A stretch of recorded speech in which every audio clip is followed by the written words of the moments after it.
Assalamualaikum warahmatullahi wabarakatuh. Pada kesempatan ini, kami dari kelompok 1 dengan anggota saya sendiri Abdurrahman, Saudara Benyamin Limanto, Saudari Nabila Anissa, dan Saudari Nur Indah Dwi Lestari akan menyampaikan materi presentasi tentang ITIL Service Strategy. Baik, kita langsung masuk ke chapter 1, Introduction. Information Technology Infrastructure Library (ITIL) adalah sebuah kerangka kerja yang memberikan panduan bagaimana penyedia layanan teknologi informasi sebaiknya menjalankan manajemen layanan TI yang berhasil. ITIL adalah kerangka kerja manajemen layanan IT yang paling terkenal dan paling banyak digunakan. Dipublikasikan di tahun 1989 sampai 1996, ITIL versi 1 terdiri dari 31 buku mencakup semua aspek penyediaan layanan IT. Kemudian, di tahun 2000-2001, ITIL versi 2 diterbitkan menjadi hanya 7 buku. Lalu di tahun 2007, ITIL versi 3 diterbitkan dalam bentuk 5 buku utama sesuai siklus hidup layanan IT. Pada tahun 2011, ITIL versi 3 tersebut diupdate tetap berupa 5 buku, tetapi ditambahkan panduan-panduan pelengkap spesifik untuk sektor-sektor industri tertentu. Overview. Service Strategi, Purpose and Objective. Tujuan tahapan service strategi dalam siklus hidup layanan TI adalah merumuskan yang disebut 4P. Perspektif, yakni visi dan misi layanan TI, tujuan dan sasarannya. Position, target marketnya. Plans, yakni rencana layanan TI jangka panjang. Dan patterns, atau pola layanannya. Untuk mencapai tujuan tersebut, sasaran dari service strategi harus termasuk menyediakan diantaranya pemahaman tentang strategi, identifikasi yang jelas tentang pengertian layanan dan pelanggan yang menggunakannya. Kemudian, service strategi scope atau cakupan service strategi adalah 1. Mendefinisikan strategi sebuah penyedia layanan TI dalam menyediakan layanan TI agar memenuhi tujuan-tujuan bisnis pelanggan. Dan yang kedua, mendefinisikan strategi pengelolaan layanan-layanan TI tersebut. Konteks.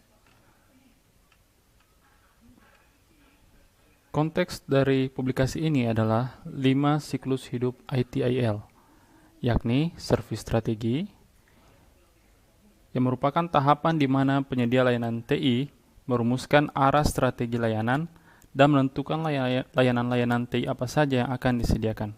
Service strategi menjadi dasar pertimbangan utama bagi proses-proses yang ada pada tahapan berikutnya. Tahapan kedua, yakni service design.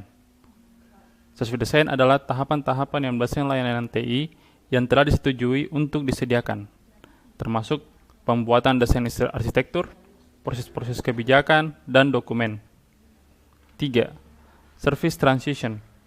Service transition adalah tahapan merealisasikan atau mengimplementasikan hasil tahapan service design menjadi sistem layanan baru atau modifikasi sistem layanan sebelumnya.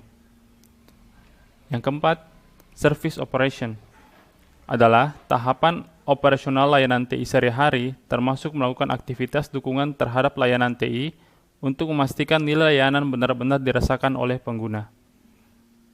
Yang kelima, continual service improvement adalah tahapan yang berisi proses-proses untuk mengevaluasi dan meningkatkan efektivitas dan efisiensi layanan TI, serta penyesuaian layanan TI terhadap perubahan kebutuhan bisnis. Mengapa ITIL sangat sukses? ITIL terbukti sukses dan diadopsi banyak organisasi dan perusahaan besar seperti Microsoft, Boeing, Disney, US Navy.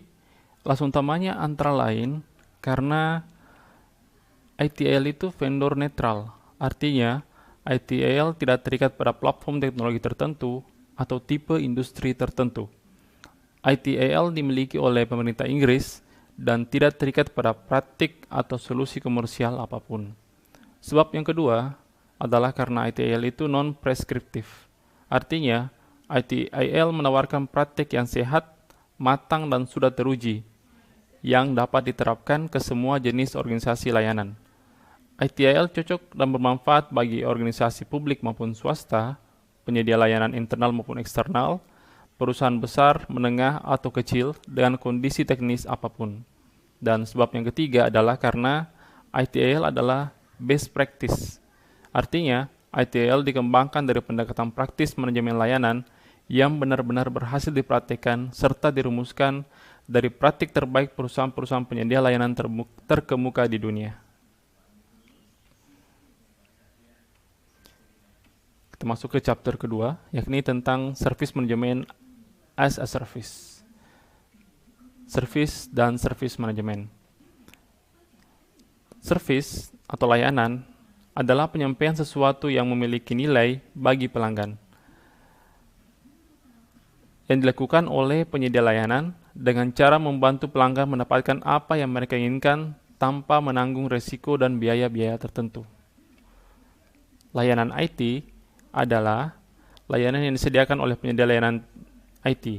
Layanan ini dibentuk dari kombinasi kumpulan teknologi informasi, orang, dan proses. Contoh dari layanan IT adalah layanan WhatsApp. Saat menggunakan layanan WhatsApp, pelanggan ingin mendapatkan manfaat berkirim pesan, berkirim file, tanpa perlu tahu atau menanggung kerumitan dan kompleksitas permasalahan jaringan, server, ataupun perangkat lunak WhatsApp itu sendiri. Kemudian, service manajemen atau manajemen layanan adalah sekumpulan kemampuan organisasional khusus untuk menyampaikan nilai bagi pelanggan dalam wujud layanan. Sedangkan IT Service Management atau manajemen layanan TI adalah implementasi dan manajemen layanan-layanan TI yang berkualitas yang memenuhi kebutuhan bisnis. Manajemen layanan TI dilakukan oleh penyedia layanan TI melalui kombinasi yang tepat antara orang, proses, dan teknologi informasi. Penyedia layanan. Ada 3 tipe utama penyedia layanan, yakni tipe 1, internal service provider atau penyedia layanan internal adalah penyedia layanan yang tergabung dengan unit bisnis dalam satu organisasi. Contohnya misalnya penyedia layanan IT di fakultas dalam satu kampus. Kemudian tipe kedua, share service unit adalah penyedia layanan internal yang melayani lebih dari satu unit bisnis dalam satu organisasi. Kita bisa ambil contoh DPTSI di ITS atau pusat komputer di kampus-kampus lain yang menyediakan layanan IT bagi berbagai unit dalam satu kampus. Kemudian tipe ketiga, external service provider atau penyedia layanan eksternal, yaitu penyedia layanan yang melayani pelanggan di luar organisasi penyedia layanan, semisal Telkom yang menyediakan layanan internet bagi organisasi di luar organisasinya. Stakeholder pada manajemen layanan. Ada 3 stakeholder pada manajemen layanan, yakni yang pertama customer atau pelanggan, yakni seseorang yang membeli barang atau jasa. Dalam konteks layanan IT adalah orang atau kelompok yang menyetujui service level agreement atau persetujuan layanan. Kemudian yang kedua, user atau pengguna, yakni seseorang yang secara langsung dan rutin memakai layanan IT sehari-hari.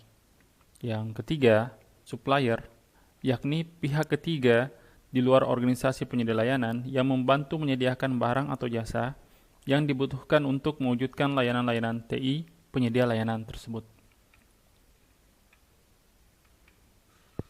Utility dan warranty. Utility adalah apa yang pengguna peroleh dari layanan atau what user get. Sedangkan warranty adalah bagaimana layanan disediakan atau how it's delivered. Sedangkan value adalah gabungan antara utility dan warranty. Nah, dalam gambar berikut, penyedia layanan harus memahami bahwa value sebuah layanan atau nilai sebuah layanan hanya dapat terpenuhi apabila layanan TI menyediakan utility yang cocok dengan keinginan pelanggan atau fit for purpose dan warranty yang baik, fit for use. Fit for purpose dari utility terpenuhi jika fungsi yang diinginkan pengguna tersedia, performance supported, atau hambatan pengguna dalam memperoleh hal yang diinginkan dapat hilang dengan menggunakan layanan IT, atau constraint remove. Fit for use dari waranti tercapai hanya jika layanan TI dapat diakses kapan saja, di mana saja sesuai kesepakatan, atau available enough. Kemudian, mampu melayani jumlah pengguna yang disepakati, capacity enough. Layanan TI dapat pulih kembali dengan cepat jika mengalami gangguan atau menyediakan alternatif sistem backup lainnya, continuous enough, dan memiliki keamanan sistem TI yang baik atau secure enough.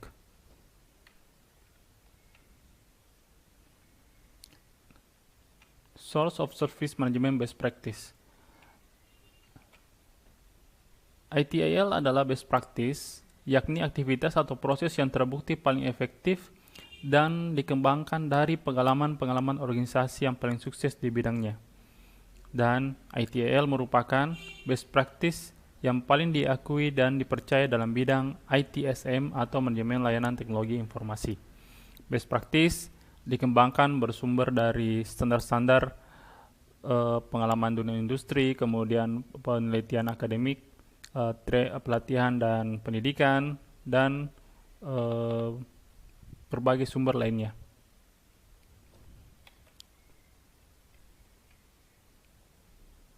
Konsep dasar. Aset adalah sumber daya dan kemampuan apapun. Customer asset adalah sumber daya dan kemampuan yang digunakan oleh pelanggan untuk mencapai tujuan bisnisnya. Service asset adalah sumber daya dan kemampuan yang harus dimiliki penyedia layanan untuk menyediakan layanan. Nah, ada dua jenis di sini yang dibahas, yakni tentang capabilities dan resource. Resource atau sumber daya adalah komponen-komponen sistem IT yang masih harus diolah untuk menghasilkan layanan TI, yakni finansial atau uang, infrastruktur atau hardware, application atau software, kemudian informasi, dan sejumlah karyawan. Sedangkan capabilities adalah jumlah kemampuan organisasi untuk mengolah sumber daya tadi menjadi layanan IT, yakni kemampuan manajemen, kemampuan organisasi, proses-proses yang telah berjalan, pengetahuan, dan pengalaman, skill, dan hubungan karyawannya.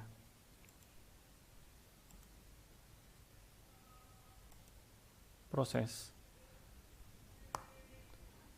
adalah suatu rangkaian aktivitas-aktivitas yang terstruktur, didesain untuk menyelesaikan satu tujuan tertentu.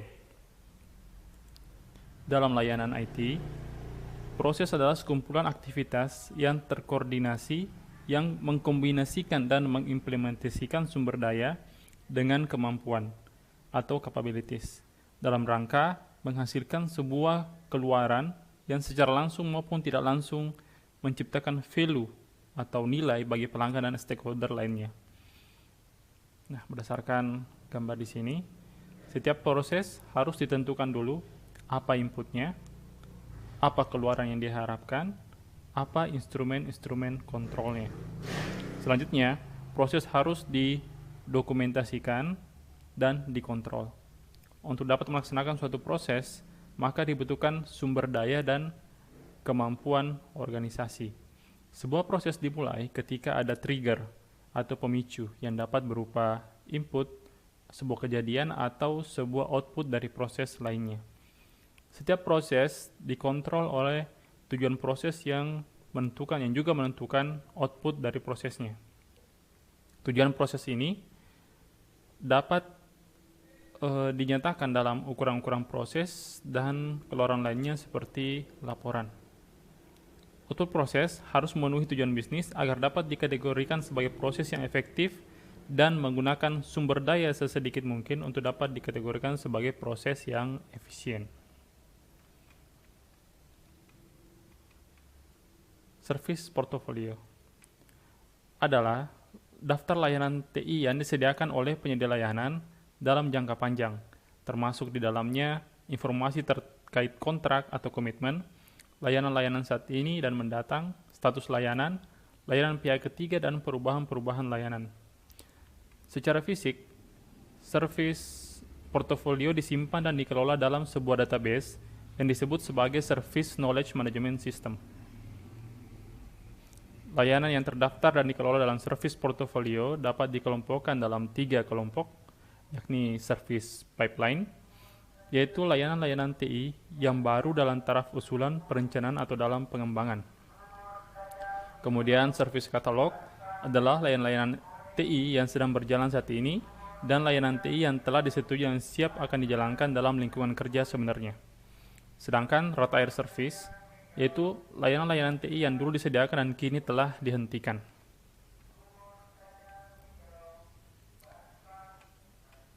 Arsitektur layer SKMS. Ada 4 layer dalam arsitektur SKMS, yakni yang pertama, yang paling di atas adalah presentation layer, yang memungkinkan pencarian, penjelajahan, pengambilan, pembaruan, langganan, dan kolaborasi. Tiap tampilan harus dilindungi untuk memastikan hanya orang berwenang yang bisa mengedit pengetahuan di masing-masing bidang ini. Kemudian layer yang kedua, knowledge processing layer, adalah tempat di mana informasi diubah menjadi pengetahuan yang berguna yang memungkinkan pengambilan keputusan. Kemudian information integration layer menyediakan informasi terintegrasi yang dikumpulkan dari data pada sumber yang berbeda di data layer. Kemudian data layer menyediakan tools untuk penemuan dan pengumpulan data serta item data dalam bentuk terstruktur maupun tidak. Tata kelola dan manajemen sistem. Tata kelola adalah memastikan setiap kebijakan dan strategi benar-benar diimplementasikan dan proses yang dibutuhkan diikuti secara benar. Tata kelola termasuk menentukan peran dan tanggung jawab, pengukuran dan pelaporan dan tindakan untuk menyelesaikan permasalahan yang teridentifikasi. Kemudian manajemen sistem adalah kerangka kerja dari aturan, kebijakan, proses, fungsi, standar, pedoman, dan alat yang memastikan sebuah organisasi atau bagian dari organisasi dapat mencapai tujuannya. Kemudian Plan, Do, Check, Act atau PDCA adalah pendekatan siklus hidup layanan ITIL yang mencakup dan meningkatkan pemahaman siklus hidup PDCA, yakni plan, usulan atau revisi proses yang mendukung layanan IT, do, implementation dari rencana dan manajemen proses, check, pengukuran proses dan layanan IT, membandingkan dengan tujuan dan pembuatan laporan, act, perencanaan dan penerapan perubahan untuk peningkatan proses.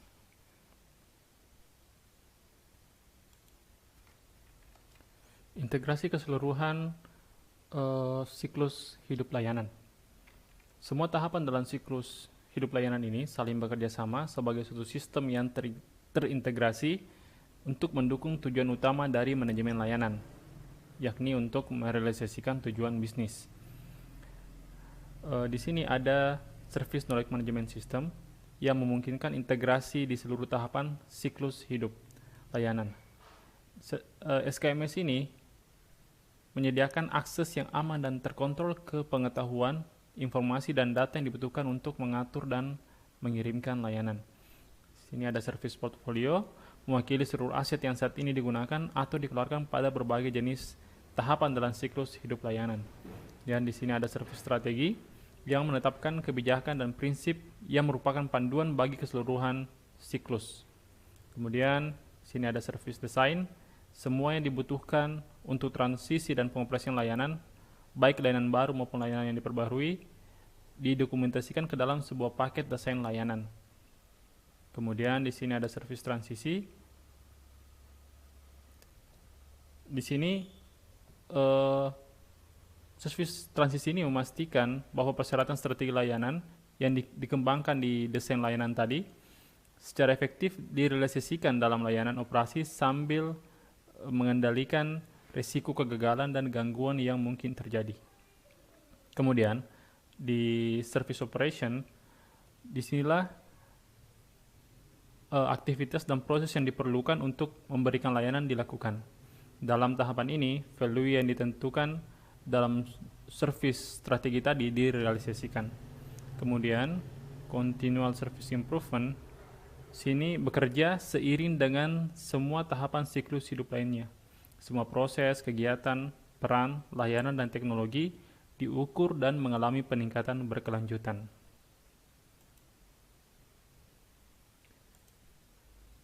Continual service improvement and the service life cycle. Pada setiap titik di siklus hidup layanan, proses monitoring, asesmen, dan umpan balik antar tahapan melahirkan keputusan untuk perubahan, baik perubahan kecil ataupun peningkatan layanan besar-besaran.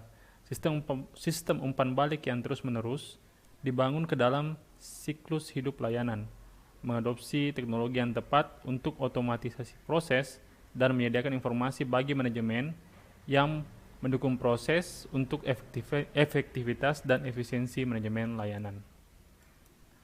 Selanjutnya, chapter ketiga akan disampaikan oleh teman saya, Benyamin Limanto. Silakan. Service Strategy Principle, Fundamental Aspect of Strategy in IT Services. Segala hal dalam strategi terlihat simple dan mudah, tetapi bukan berarti segalanya terlihat sangat mudah. Hal ini terjadi karena ada berbagai kompleks isu, uncertainty, dan berbagai permasalahan yang lain. Yang kedua, hal ini terjadi karena ada kompleks analisis model tentang trend dan probability yang harus dipertimbangkan. Yang ketiga, ada fokus organisasi yang harus diperhatikan. Dan yang keempat, ketika terjadi banyak uncertainty, maka semua harus kembali ke basic. Untuk outline service strategi yang akan dibahas ada 6, yaitu strategi, customer and service, service provider, defining a service, service economic, dan sourcing strategi. Fundamental aspect of strategy. Yang pertama, untuk mendukung strategi, kita harus menggunakan teori. Karena teori adalah bentuk hasil dari implementasi yang telah berhasil di lapangan dan dapat digunakan sebagai best practice. Yang kedua, strategi harus membuat service provider bisa mendeliverkan sebuah value. Yang ketiga, harus dilakukan pendekatan dasar untuk mendefinisikan dan menentukan sebuah strategi. Yang keempat, manajemen service harus digunakan sebagai strategi aset untuk mengenerate ROI. Yang kelima, strategi adalah opposing dynamics, karena future dan present itu tidak bisa diprediksi. Jadi, keputusan yang diambil sekarang itu bisa berpengaruh di masa depan. Tetapi jika keputusan sekarang tidak bisa men-tackle permasalahan yang akan muncul di masa depan, maka keputusan tersebut akan menjadi sebuah liabilities.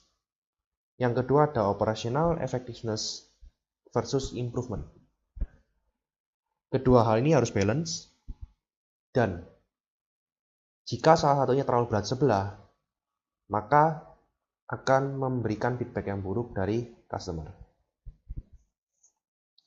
Yang keenam, strategi harus digunakan untuk men-outperform kompetitor. Jadi, ketika kita membuat sebuah objektif untuk melawan kompetitor, maka harus ada pertimbangan karena banyak sekali constraint yang bisa menyebabkan adanya trade-off ketika kita melawan kompetitor.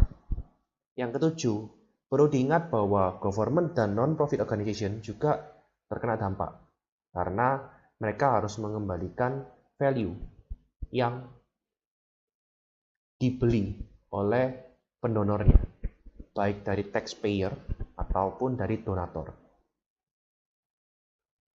The 4P of strategy. Ada 4 P di dalam strategi, yaitu yang pertama ada perspektif, yang kedua ada position, yang ketiga ada plans, yang keempat ada pattern. Perspektif adalah vision dan direction dari sebuah perusahaan yang mempaving brand di dalam pikiran masing-masing pegawai dan customer. Yang kedua, position itu adalah positioning perusahaan ketika mau melakukan kompetisi dalam bentuk price, dalam bentuk value, dalam bentuk pengetahuan tentang market, dan hal yang lain. Yang ketiga, plans itu mendeskripsikan aktivitas yang akan dilakukan, termasuk transition yang akan dilakukan. Yang keempat, setelah plans dibentuk, maka akan jadi pattern. Patternnya adalah sebuah aksi yang terus berulang-ulang untuk mencapai outcome yang diinginkan oleh perusahaan. Customer and services.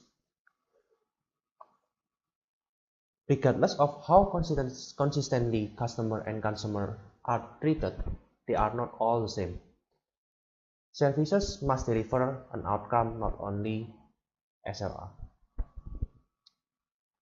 Customer di dalam sisi pandang IT strategic service ada dua, yaitu ada internal customer dan ada external customer. Internal customer adalah departemen lain yang di dalam perusahaan yang sama yang menggunakan IT services dari business unit IT.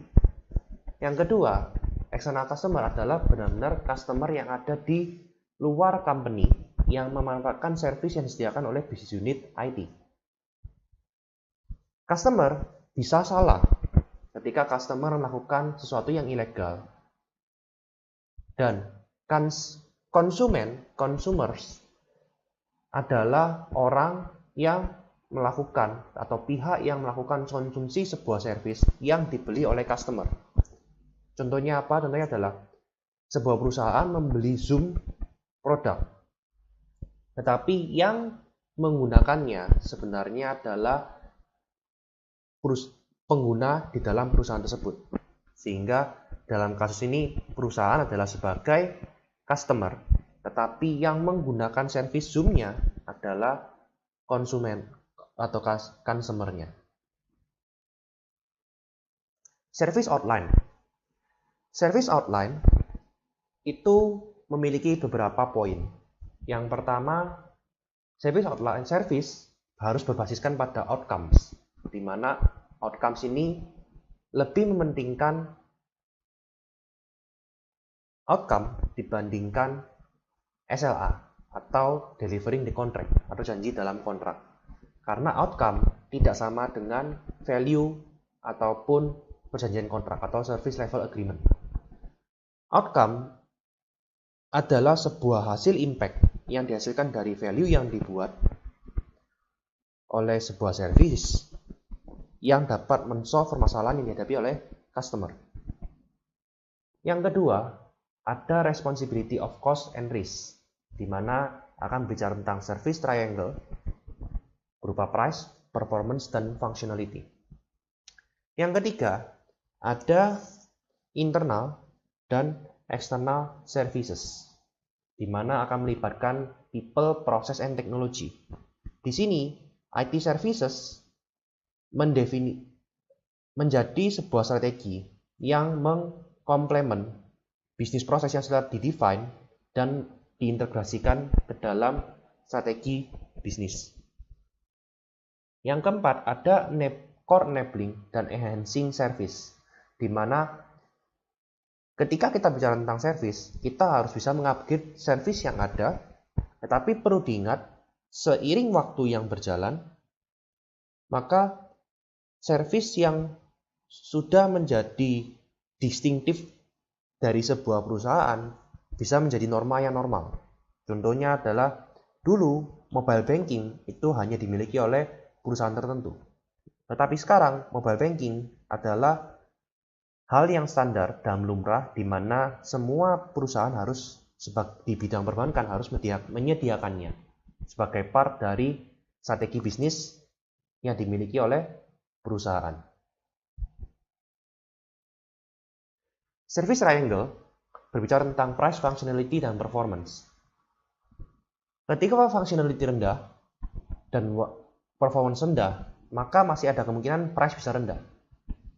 Ketika functionality lumayan banyak, tetapi ingin price rendah, hal tersebut masih bisa dicapai. Tetapi akan sering terjadi service outage, di mana performance-nya rendah. Tetapi jika kita bicara tentang performance yang cukup baik, tetapi dengan price rendah, itu adalah hal yang tidak mungkin.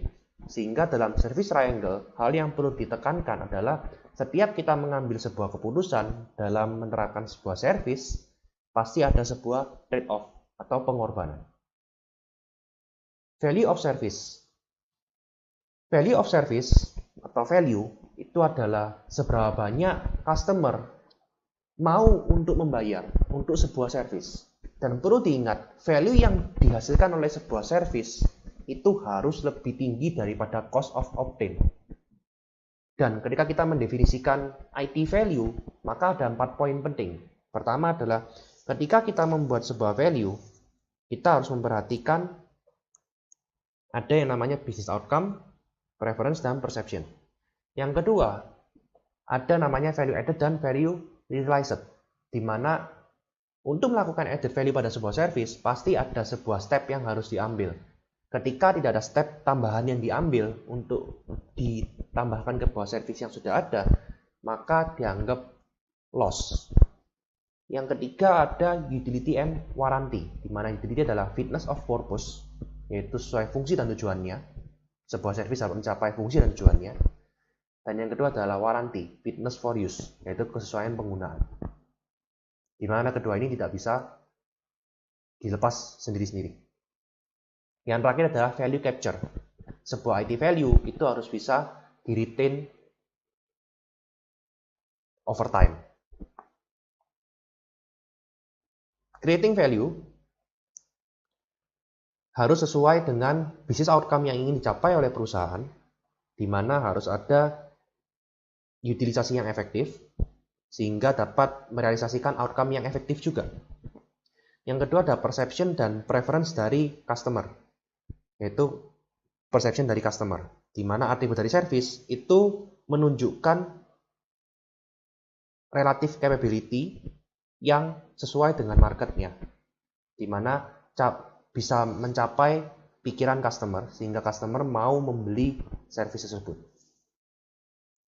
Value added dan value realized adalah berbicara tentang ketika money di-spend, maka service yang sudah di-enhance atau di-enable pasti akan ditambahkan ke dalam service-service yang sudah ada.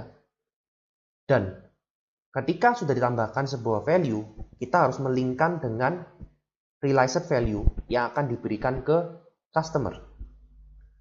Sehingga jika value tersebut tidak menambahkan atau mengenhance value service yang sudah ada, maka considered loss. Utility dan warranty. Ketika kita bicara tentang utility dan warranty, maka ada namanya zone of balance, di mana kedua hal ini harus mencapai titik tertingginya. Jika terlalu rendah, maka bisa dianggap sebuah produk itu terlalu buruk, tidak bisa mencapai sesuai dengan fungsinya, dan tidak bisa mencapai sesuai dengan performance-nya ataupun tujuannya.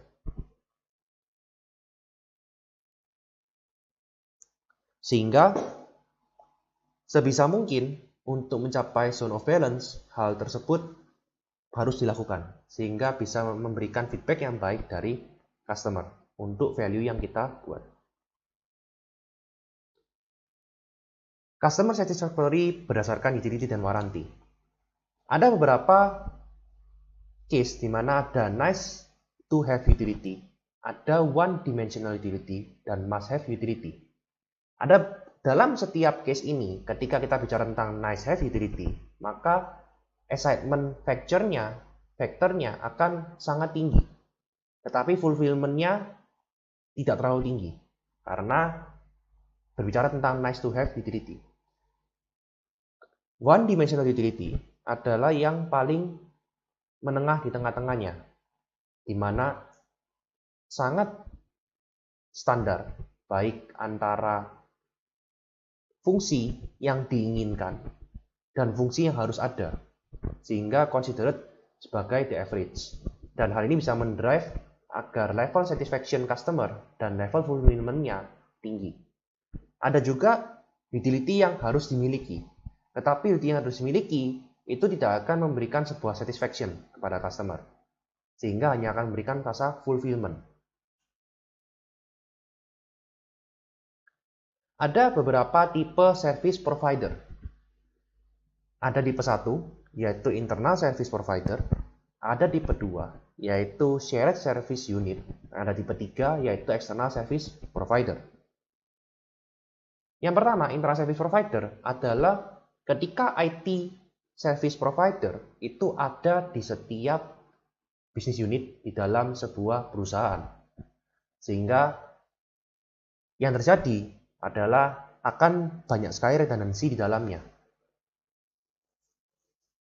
Tetapi jika ada spesifik task yang perlu dicapai oleh spesifik bisnis unit, maka kebanyakan karena mereka bekerja dekat dengan pihak yang bersangkutan dapat membantu dan menghasilkan sebuah service yang cocok dengan kebutuhan masing-masing bisnis unit. Yang kedua, ada shared service provider. Dalam case ini, IT service unitnya di-share antara bisnis unit yang ada di dalam sebuah perusahaan atau departemen dalam perusahaan. Ada hal yang baik di sini, data redundancy itu tidak akan banyak karena semua terpusat dan di-share. Tetapi ada hal yang buruk di sini, di mana karena resource yang ada untuk memaintain sebuah service dipakai bersama, maka terkadang bisa menghasilkan sebuah dissatisfaction pada masing-masing bisnis unit atau departemen, di mana ketika sebuah departemen membutuhkan sebuah service yang urgent dan tidak di-levelkan sebagai service yang urgent dan dibiarkan sampai suatu titik di mana mencapai sebuah kefrustasian, maka akan muncul sebuah shadow IT unit di dalam masing-masing bisnis unit tersebut. Dan hal ini bisa menyebabkan ketidakseimbangan penerapan service, karena masing-masing service seharusnya sudah di-share, tetapi tiap bisnis unit tiba-tiba memiliki shadow IT service yang bisa saja tidak sesuai dengan alignment dari sebuah perusahaan. Tipe 3 adalah external service provider, di mana service provider ini diserahkan pada eksternal dan bisa multi service provider. Ketika mendefinisikan sebuah service, ada 8 step yang harus kita jalani. Pertama adalah kita harus mendefinisikan market dan mengidentifikasi customer. Yang kedua, kita harus mengerti customer. Customer ingin apa? Yang ketiga adalah mengkuantifikasi hasil outcome-nya. Yang keempat adalah mengklasifikasikan dan memvisualisasikan service yang akan kita offer. Yang kelima, kita harus mengerti opportunity yang rise di dalam market. Yang keenam, kita harus mendefinisikan sebuah service berdasarkan pada outcome yang sudah kita analisa pada step 1 dan step 2. Yang ketujuh, kita harus mendefinisikan model service yang ingin kita offer. Dan yang kedelapan, kita harus mendefinisikan service unit dan package-nya. Contohnya adalah seperti pada figur 335, di mana ada core service, lalu kita harus menenable service-nya dan mengenhance service-nya dalam service package-nya. Ketika kita membuat sebuah service, dan ingin mengimplementasikan sebuah service, kita juga harus mempertimbangkan ROI. Di mana contohnya dalam case ini, sebuah perusahaan akan melakukan implementasi sebuah sistem yang dimana berharga 50.000 pound sterling dan diharapkan dapat menyimpan 16.500 pound sterling atau menghemat setiap tahun, di mana hitungannya setelah 5 tahun akan save sekitar 82.500 pound sterling. Sekilas terlihat bahwa nilai ini lebih besar daripada initial investment-nya. Tetapi setelah kita menghitung berdasarkan net present value, ternyata ada gap, yaitu nilai yang di-spend sekarang.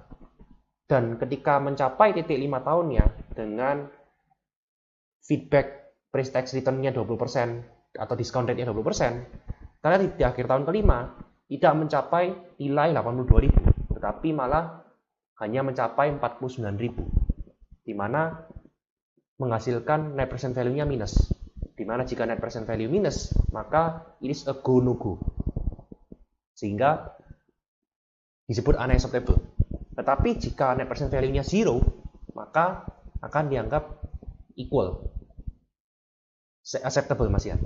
Tetapi akan lebih baik jika hasil net present value-nya di akhir periodenya adalah positif, sehingga dapat memberikan return yang lebih tinggi daripada initial investment-nya. Sourcing strategi adalah bagaimana kita bisa melakukan analisa yang efektif untuk me-source dan mendeploy resource dan kapabilitas yang diperlukan untuk mendeliver outcomes yang akan diberikan pada customer. Bisa dalam bentuk insourcing dari dalam ataupun bentuk outsourcing dari luar. Outsourcing itu memiliki beberapa vulnerability. Yang pertama adalah substitusi atau substitution, di mana ketika kita membeli dari service provider di chain yang paling akhir, maka kecenderungannya adalah ada kompetisi, di mana seringkali replacing sourcing organization. Yang kedua adalah disrupsi. Disrupsi ini bisa terjadi jika hasil yang dihasilkan oleh vendor, service yang dihasilkan oleh vendor, yang kita gunakan untuk kita jual kembali kepada klien atau pada customer, itu memiliki quality yang buruk, sehingga akan memiliki direct impact terhadap quality dan reputasi sebuah perusahaan. Yang terakhir adalah distinctiveness. Seringkali ketika kita rely pada outsourcing, pada pihak luar, terkadang secara tidak sadar, ada value dari pihak outsource ini yang menjadi distinctiveness atau sebuah hal yang unik dari perusahaan kita yang kita offer kepada klien. Jika kita menghilangkan distinctiveness ini, maka perusahaan kita akan berhenti atau kehilangan distinctiveness-nya. Dalam sourcing strategi, ada beberapa service yang dapat kita ambil sourcing-nya, baik dari internal shared service, dari single vendor outsourcing, dan multi vendor outsourcing. Internal shared service itu dapat menurunkan cost melalui standarisasi. Tetapi kalau single vendor, kita bisa lebih fokus pada core dan cost-nya lebih predictable. Tapi kalau multi vendor, itu bisa dari berbagai sumber dan bahkan bisa mencapai namanya M&A, yaitu Merger and Acquisition. Chapter 4, Service Strategi Proses. Untuk menghasilkan service portfolio, ITIL merekomendasikan organisasi melaksanakan dan mengkoordinasikan 5 proses, yakni strategi manajemen for IT service atau generating strategi, kemudian service portfolio management, kemudian financial management for IT service, yang keempat demand management, dan yang kelima business relationship management. Dari kelima proses tersebut, proses business relationship management adalah proses yang dijalankan hampir di semua tahapan siklus hidup layanan TI, karena itu berkaitan dengan hubungan dengan pelanggan. Nah, kemudian kita masuk ke strategi manajemen for IT service. Secara sederhana kita bisa artikan sebagai proses atau rangkaian aktivitas untuk merumuskan strategi layanan TI agar manajemen layanan TI dapat menjadi aset strategis organisasi. Proses manajemen strategi dimulai dari melakukan analisa strategi. Nah, analisa strategi ini mencakup analisa lingkungan internal, mengidentifikasi kekuatan dan kelemahan, kemudian analisis internal, faktor eksternal organisasi, yakni mengidentifikasi faktor-faktor di luar organisasi yang mungkin berpengaruh terhadap organisasi dan layanan TI organisasi, baik sebagai opportunity ataupun sebagai threat atau ancaman. Nah, kemudian menentukan tujuan-tujuan strategis dan menentukan target pasar dan pelanggan. Aktivitas kedua yakni merumuskan strategi untuk mencapai tujuan strategis tersebut. Strategi yang dirumuskan pada dasarnya mencakup dua hal, apa yang harus dilakukan organisasi, kemudian bagaimana layanan TI akan dapat mendukung bisnis atau kebutuhan pelanggan. Untuk menjawab pertanyaan tersebut, penyedia layanan dapat mendefinisikan 4 perspektif strategi, yakni perspektif, position, plans, and pattern. Perspektif yakni menetapkan visi, misi, tujuan, dan nilai layanan standar TI. Kemudian form of position menetapkan hal-hal yang membuat layanan dan penyedia layanan berbeda dibanding layanan dan penyedia layanan lain di mata pelanggan. Kemudian yang ketiga, craft a plan menetapkan rencana-rencana teknis untuk mencapai tujuan strategis, visi, dan positioning kita. Dan yang keempat, adopt pattern of action, yaitu menetapkan pola tindakan atau aktivitas dalam penyediaan layanan TI. Semua strategi ini kemudian didokumentasikan sebagai sebuah service strategi yang kemudian akan dieksekusi melalui siklus hidup layanan.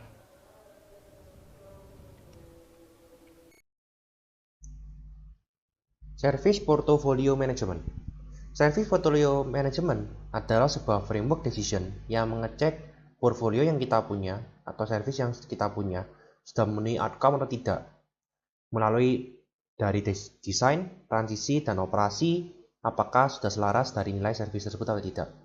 Skopnya adalah semua service yang di-offer oleh provider. Jadi bisa dilihat bahwa service portfolio memiliki sebuah urutan dari service pipeline di mana pengembangan service dilakukan di sini. Ketika service yang sudah dikembangkan sudah sesuai dan cocok untuk disiapkan di deploy, maka menjadi service katalog yang di-offer ke customer. Ketika service katalog telah mencapai batas umurnya, maka service tersebut akan diserahkan dan di-retirekan.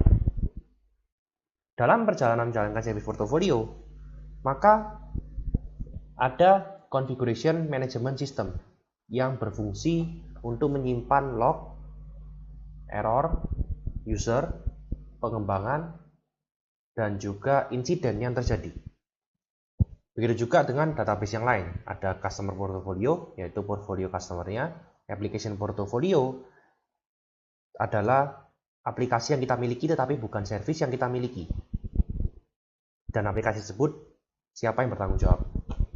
Lalu ada supplier dan contract management information, ada customer agreement portfolio, ada project portfolio untuk menyimpan project yang kita miliki, dan ada CMDB. CMDB ini adalah berisikan database terhadap hardware dan software yang kita miliki serta network yang kita miliki dalam sebuah perusahaan.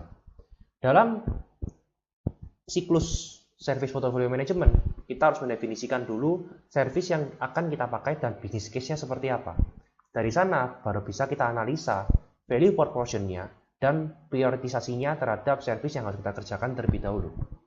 Ketika sebuah service sudah digodok dan sudah siap, maka akan mencapai level approval, di mana ada approval dan ada autorisasi untuk membuat sebuah dokumen atau mencarter dokumen tersebut, sehingga dokumen tersebut bisa digunakan untuk mengalokasikan resource dan juga melakukan komunikasi. Hal ini berada pada level service pipeline. 4.3 Financial Management for IT Service. Manajemen keuangan adalah proses kompleks yang digunakan semua organisasi sebagai dasar untuk menjalankan bisnis. Purpose and Objective. Tujuan dari manajemen keuangan untuk layanan IT adalah untuk merancang, mengembangkan, dan memberikan layanan yang memenuhi strategi organisasi. Lalu selanjutnya adalah scope. Di bagian scope terdiri dari 3 proses utama, yaitu budgeting, accounting, dan charging. Budgeting adalah proses memprediksi dan mengendalikan pendapatan dan pengeluaran uang dalam organisasi. Accounting adalah proses yang memungkinkan organisasi IT untuk memperhitungkan sepenuhnya cara uang yang dibelanjakan. Charging adalah proses yang diperlukan untuk menagih pelanggan atas layanan yang diberikan kepada mereka. Lalu ada value to business. Manajemen keuangan memberikan informasi yang berharga dalam menghasilkan strategi dan dalam pergerakan di mana aset saat ini digunakan hingga bagaimana aset tersebut perlu digunakan untuk mencapai inisiatif strategi baru. Selanjutnya ada Policy, Principle, and Basic Concept. Bagian pertama ada Enterprise Financial Management Policy.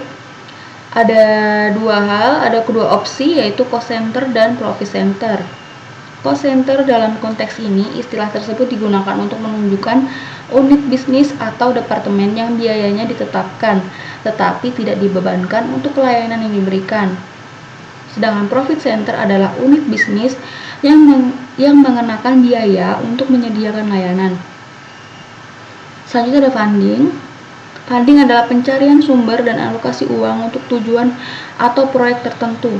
Nah, di bagian funding ini ada 2 hal, yaitu external funding dan internal funding. External funding berasal dari pendapatan yang diterima dari penjualan jasa kepada pelanggan eksternal. Sedangkan internal funding berasal dari unit bisnis lain di dalam organisasi yang sama. Pendanaan internal bagaimanapun tidak benar-benar internal. Semua pendanaan pada akhirnya berasal dari luar organisasi dalam bentuk pendapatan dari layanan bisnis, investasi dari pemegang saham, hibah, dan juga alokasi dari pendanaan pemerintah. Di dalam funding juga ada funding model. Nah, model yang ada di dalam funding model itu ada 3, rolling plan funding, yaitu rencana bergulir, rencana untuk sejumlah bulan, tahun, atau siklus lain yang tetap. Pada akhir siklus pertama, rencana diperpanjang dengan 1 siklus lagi. Jenis perencanaan ini digunakan di lingkungan yang lebih tidak stabil atau dinamis. Selanjutnya adalah trigger based funding. Dalam model ini, sebuah rencana dimulai dan pendanaan disediakan saat situasi atau peristiwa tertentu terjadi. Selanjutnya adalah zero based funding. Dalam model ini, IT diperbolehkan untuk membelanjakan hingga jumlah anggaran yang disepakati atau mendapat persetujuan khusus menghabiskan lebih dari jumlah tersebut. Lalu ada Financial Management for IT Service and Value. Untuk informasi lebih lanjut tentang nilai, menghitung nilai, dan peran penyedia layanan dan pelanggan dalam mendefinisikan nilai, lihat di bagian bab 3. Lalu, compliance atau kepatuhan atau penyesuaian berkaitan dengan kemampuan untuk menunjukkan bahwa metode atau praktek akuntansi yang tepat dan konsisten sedang digunakan. Lalu ada proses, activity, metode, dan teknik. Nah, di bagian ini yang paling atas yaitu adalah major input atau masukan utama. Nah, di situ ada regulatory requirement. Tujuan dari regulatory requirement adalah untuk mencegah aktivitas penipuan, memastikan bahwa kepentingan pemangku ini dilindungi, dan memfasilitasi aktivitas etika dan hukum oleh organisasi dan pimpinannya. Lalu ada Enterprise Financial Management Policy. Kebijakan ini akan menjelaskan bagaimana aktivitas dalam manajemen keuangan perusahaan bekerja dan bagaimana mereka berhubungan dengan aktivitas serupa di tingkat perusahaan. Lalu ada Service Management Process. Setiap proses manajemen layanan memberikan informasi keuangan tentang bagaimana uang dibelanjakan, layanan apa yang diberikan, dan komitmen apa yang telah dibuat kepada customer. Lalu ada service, contract, customer, application, and project portfolio. Masing-masing portofolio ini berisi informasi keuangan yang digunakan untuk menganalisis investasi dalam jasa dan hasil yang sesuai. Lalu ada Service Knowledge Management System atau disingkat SKMS, memberikan informasi spesifik tentang aset layanan dan investasi terkait. Lalu di bagian tengah ini ada proses accounting, budgeting, dan charging. Kita mulai dari accounting. Dari accounting sendiri ada cost model. Cost model adalah kerangka kerja yang memungkinkan penyedia layanan untuk menentukan biaya service provider dan memastikan bahwa mereka dialokasikan dengan benar. Nah, di cost model ini ada beberapa macam model, yaitu cost by organization, cost by service, cost by customer, cost by location, dan hybrid cost model, yaitu gabungan dari cost by service, customer, dan location. Selanjutnya ada cost center dan cost unit. Nah, cost center sendiri memiliki arti yaitu segala sesuatu di mana biaya dapat dialokasikan, misalnya sebuah layanan, lokasi, departemen, unit, dan lain-lain. Nah, pusat biaya sendiri dapat menjadi dasar untuk kebijakan penagihan atau metode penagihan. Lalu, cost unit adalah kategori tingkat terendah di mana biaya akan dialokasikan.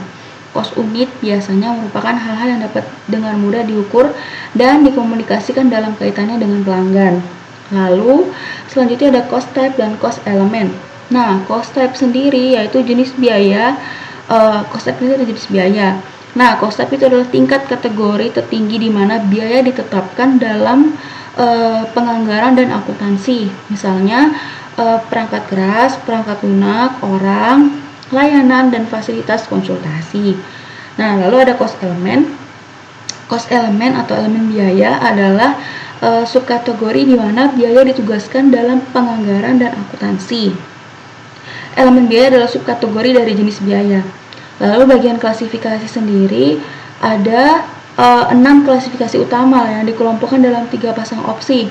Yang pertama adalah capital or operational, terdiri dari capital cost dan operational cost. Capital cost adalah biaya pembelian sesuatu yang sesuai menjadi aset keuangan. Lalu operational cost adalah biaya yang dihasilkan dari menjalankan layanan IT yang seringkali melibatkan pembayaran berulang. Lalu direct or indirect. Direct cost mengacu pada biaya apapun dalam menyediakan layanan IT yang dapat dialokasikan sepenuhnya kepada pelanggan, layanan, pusat biaya, proyek tertentu, dan lain-lain. Lalu indirect cost mengacu pada biaya apapun untuk menyediakan layanan IT yang tidak dapat dialokasikan secara penuh ke pusat biaya tertentu. Lalu ada fixed cost or variable cost. Nah, fixed cost sendiri adalah biaya yang tidak berbeda dengan penggunaan layanan IT, misalnya biaya perangkat keras server. Lalu variable cost adalah biaya yang bergantung pada beberapa banyak layanan IT yang digunakan, berapa banyak produk yang diproduksi, jumlah dan jenis pengguna, listrik atau hal lain yang tidak dapat diperbaiki sebelumnya. Lalu ada allocation of cost.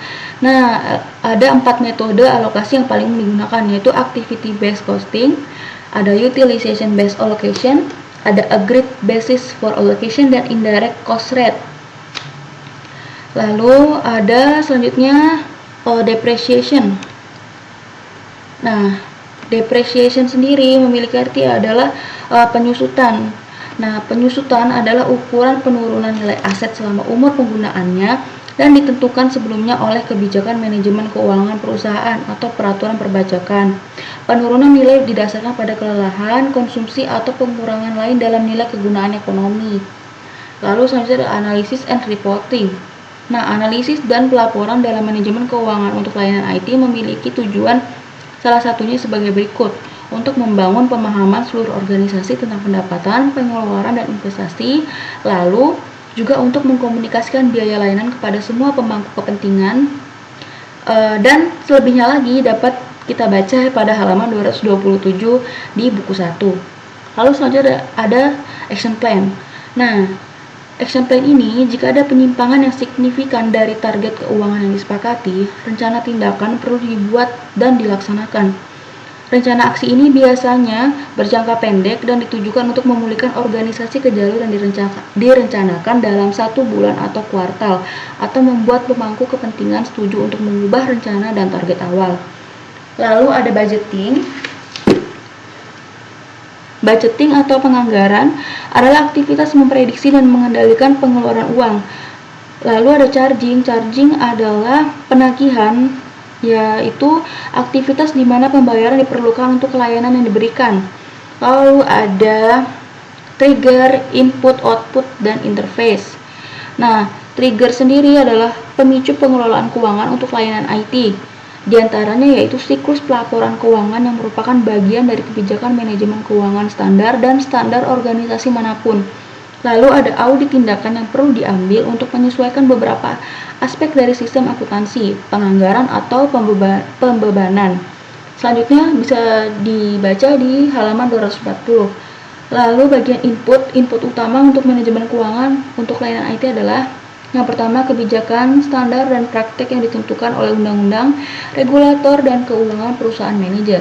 Lalu yang kedua adalah praktik akuntansi yang diterima secara umum atau disingkat GAAP dan variasi lokal. Lalu yang ketiga, semua sumber data di mana informasi keuangan berada disimpan, termasuk database pemasok, sistem manajemen konfigurasi, layanan portofolio, dan portofolio perjanjian pelanggan, portofolio aplikasi, dan portofolio proyek. Lalu yang keempat, portofolio layanan menyediakan struktur layanan yang akan diberikan, yang pada gilirannya akan menjadi dasar sistem akuntansi. Lalu ada output. Output utama dari manajemen keuangan untuk layanan IT adalah penilaian layanan, analisis investasi layanan, pemenuhan, pengoptimalan biaya, analisis dampak bisnis atau BIA, lalu keyakinan perencanaan. Lalu interface. Interface utama dari manajemen keuangan untuk layanan IT, beberapa diantaranya adalah yang pertama, semua proses manajemen layanan menggunakan manajemen keuangan untuk menentukan biaya dan manfaat dari proses itu sendiri. Yang kedua adalah manajemen strategi untuk layanan IT bekerja dengan manajemen keuangan perusahaan untuk menentukan tujuan keuangan organisasi. Selanjutnya ada information management. Dokumentasi dari informasi yang diperlukan untuk manajemen keuangan yang efektif untuk layanan IT telah dijelaskan di seluruh bagian sub bab 4.3. Lalu ada critical success factor and key performance indicator. Bagian ini memberikan contoh faktor penentu keberhasilan atau CSF, critical success factor. Nah, hal ini adalah kondisi yang perlu ada atau hal-hal yang perlu terjadi jika manajemen keuangan untuk proses layanan IT ingin dianggap sukses. Setiap CSF akan menyertakan contoh indikator kinerja utama atau key performance indicator. Lalu ada challenge atau tantangan manajemen keuangan untuk layanan IT. Salah satunya adalah pelaporan keuangan dan model biaya yang difokuskan pada biaya infrastruktur dan aplikasi daripada biaya layanan. Hal ini akan membuat sangat sulit untuk mengkomunikasikan nilai layanan, dan pelanggan akan sering menuntut tingkat layanan yang lebih tinggi daripada layanan penyedia dapat menyediakan. Penyedia layanan eksternal tidak akan dapat memberi harga layanan mereka secara akurat. Lalu risk atau resiko. Manajemen keuangan untuk risiko layanan IT salah satunya adalah memperkenalkan proses manajemen keuangan khusus untuk penyedia layanan internal.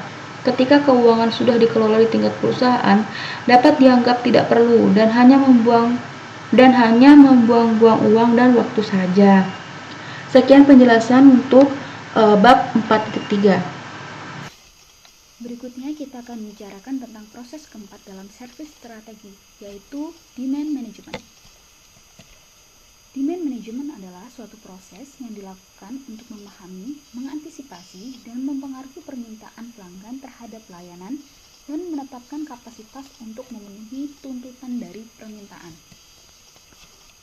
Tujuan adanya demand management yaitu yang pertama, untuk mengidentifikasi dan menganalisa pola dari aktivitas bisnis untuk memahami level dari permintaan. Yang kedua, melakukan definisi dan analisa profil pengguna untuk memahami jenis dari permintaan. Yang ketiga, memastikan bahwa layanan telah didesain untuk memenuhi pola dari aktivitas bisnis dan mampu untuk memenuhi outcomes dari bisnis. Yang keempat, bekerja sama dengan manajemen kapasitas atau capacity management untuk memastikan bahwa sumber daya yang ada telah memadai. Yang kelima, melakukan antisipasi dan pencegahan pada situasi di mana permintaan terhadap layanan melebihi kapasitas. Yang keenam, mempersiapkan penggunaan sumber daya untuk memberikan layanan ketika terjadi fluktuasi terhadap layanan. Berikutnya yaitu adalah value of demand management.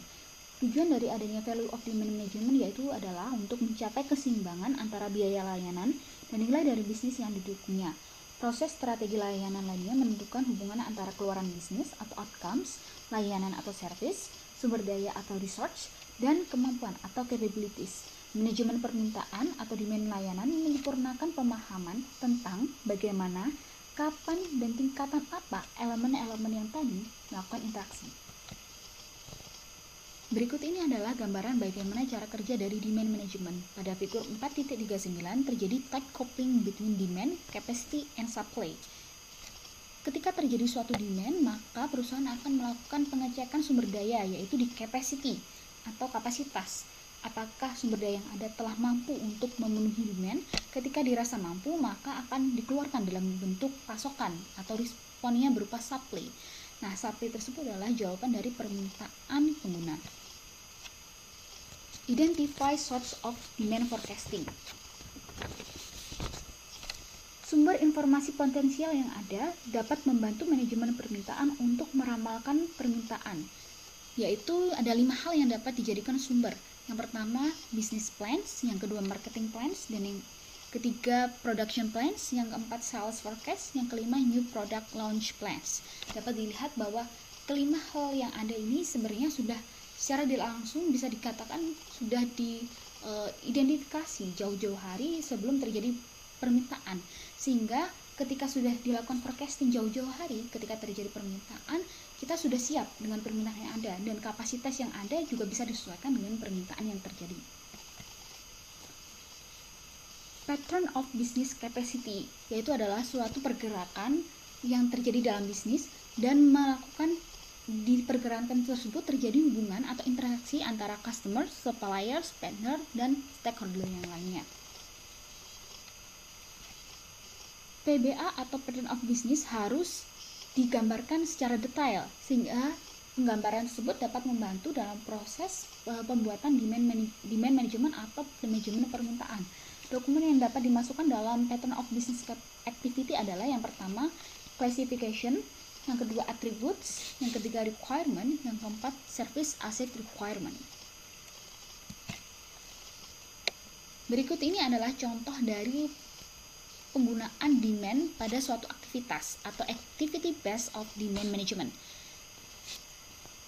Pada figur 4.42 terjadi activity pada demand management di bagian human resource atau alokasi pada human resource.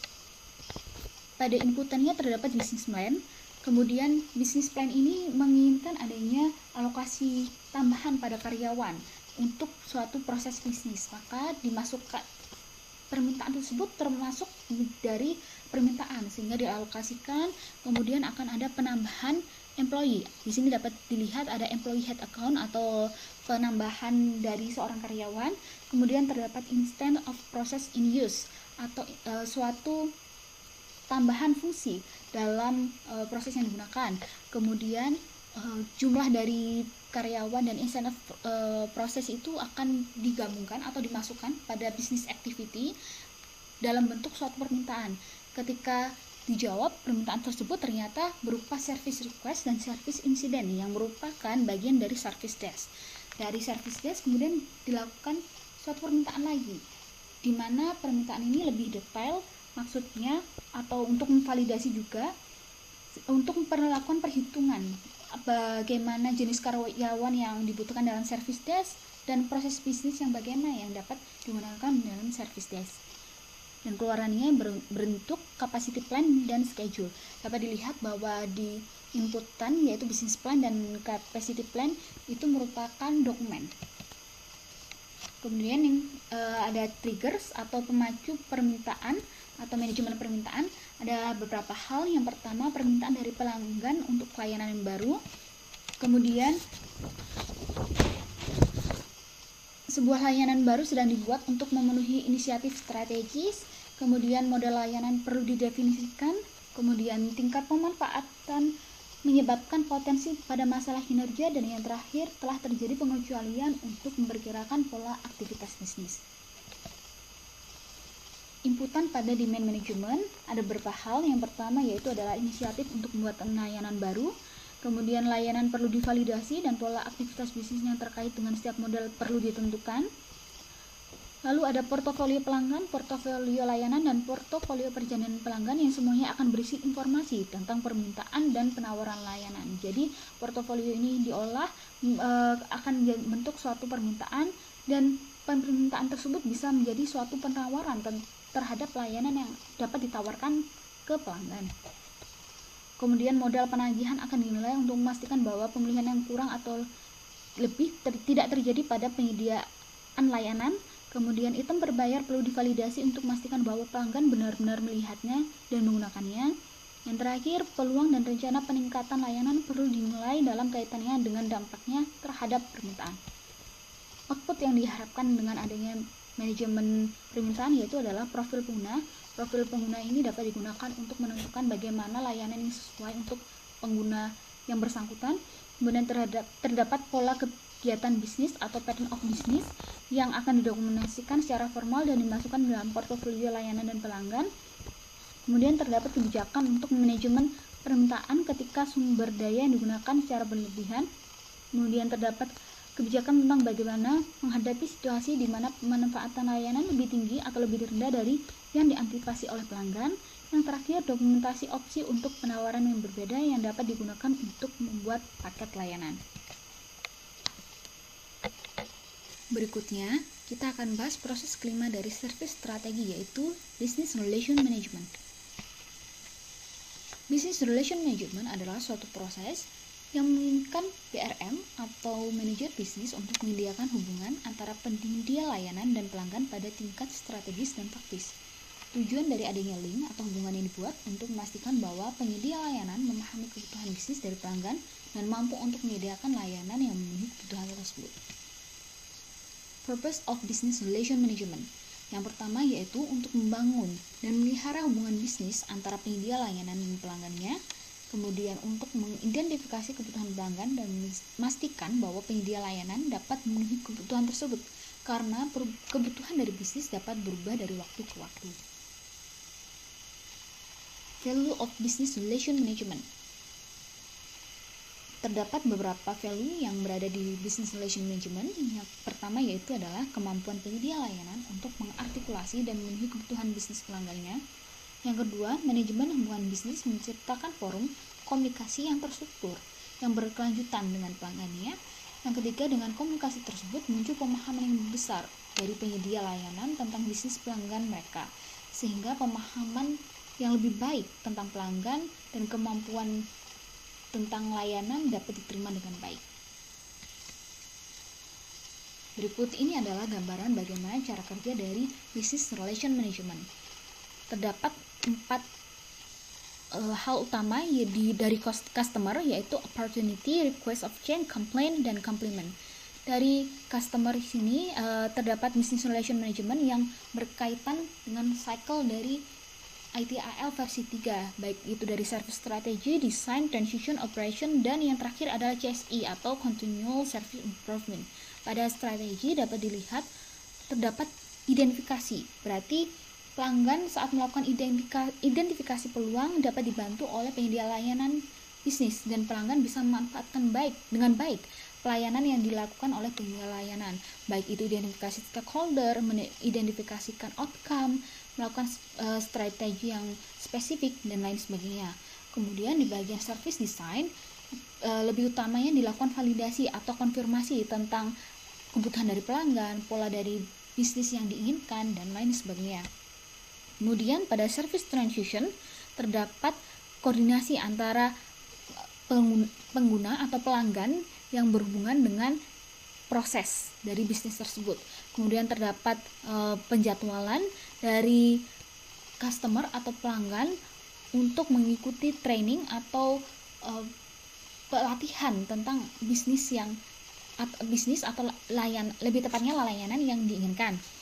Kemudian pada service operation terdapat penjadwalan dari komunikasi atau bagaimana cara dari BRM atau manajer bisnis untuk meninjau keluhan yang belum selesai. Jadi pada bagian service operation terdapat complaint handling. Jadi PRM atau manajer bisnis harus bisa melakukan handling atau peninjauan pada keluhan yang belum selesai dan bisa ditindaklanjuti ke tahapan yang lebih tinggi lagi jika komplain tersebut belum selesai. Kemudian yang terakhir yaitu continual service improvement atau complement handling. Complement handles di sini terdapat report atau laporan tentang performa dari bisnis yang sudah dilakukan.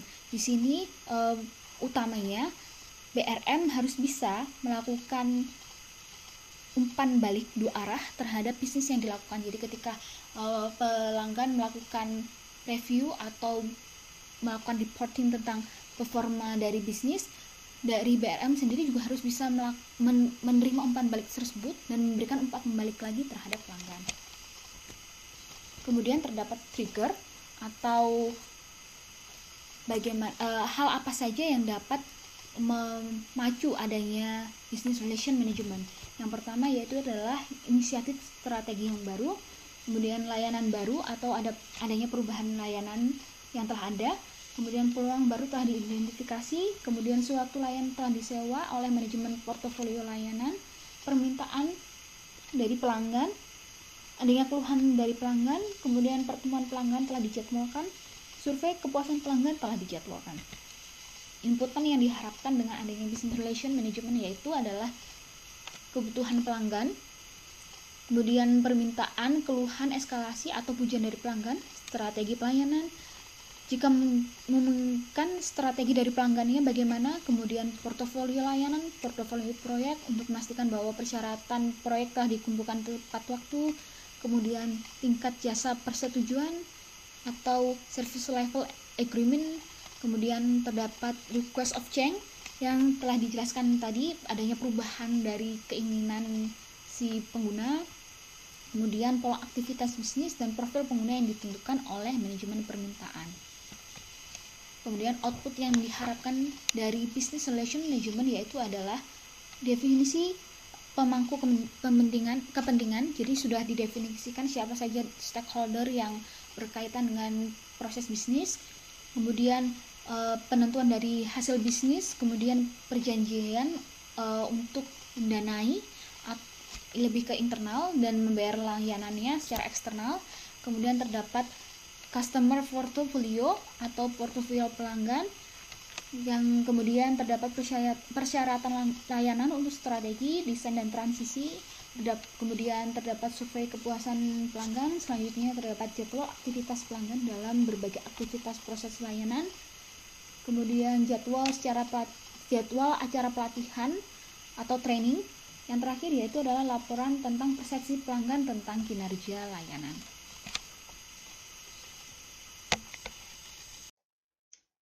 Service Strategy Governance dan IT Arsitektur dan ITSM Implementation Strategy.